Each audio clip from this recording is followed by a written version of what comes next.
Thank you. I do have the honor of leading the Republicans on the Armed Services Committee, and my remarks are from that perspective. First, I want to make the point that Speaker Pelosi may have ran this morning from dealing with these issues on the House floor by not recognizing Mr. Gallagher's resolution. They won't be able to run from it tomorrow. The House Armed Services Committee starts its markup of the National Defense Authorization Act tomorrow morning.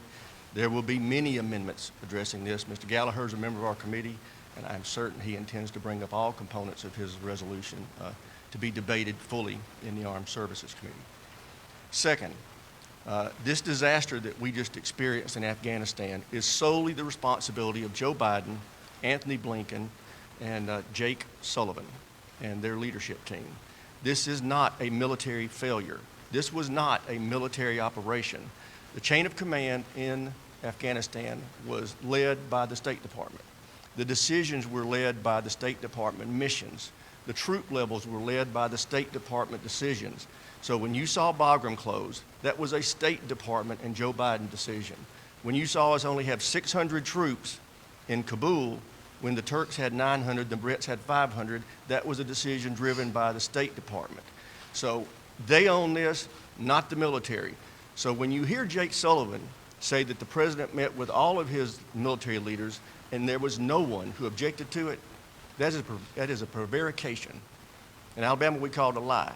But if you doubt it, you need to ask Secretary of Defense Austin. You should ask General Milley. You should ask General McKenzie. Ask them directly. I know what the answer is. But Joe Biden and Anthony Blinken and Jake Sullivan can't shirk responsibility for this. What happened is their fault. This was not a military operation. The military was there in support. Third and final point. We've got to move forward with this terrible situation that we have right now. What I have asked Secretary Austin last night and General Milley this morning is to be thinking about options for us in the future for counterterrorism and ISR capabilities. The fact is that now that we are out, we have no eyes and ears on what's going on in Afghanistan.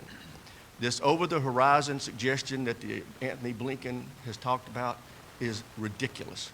If we fly out of Qatar or Oman, you're looking at having to fly down to the Arabian Sea and then over Pakistan to get in. It's a 7 to 8 hour flight. You might have an hour or 2 hours of coverage. That is not effective. And that's assuming that Pakistan will continue to allow us to fly over. We all know the Taliban is nothing but a Pakistan proxy, and we don't know that we'll continue to have that privilege. We have to have a base somewhere in Afghanistan. This idea that one of the other stands is going to allow us to have basing, Russia and China will never let that happen. We have to have something in the stands. So I've charged both of them with coming up with proposals for us. We have got to deal with this counterterrorism and ISR vulnerability, or we will have another attack on our soil, and that's not an option. So thank you very much for your time. And I now yield to Mr. Gallagher, a member of the Armed Services Committee.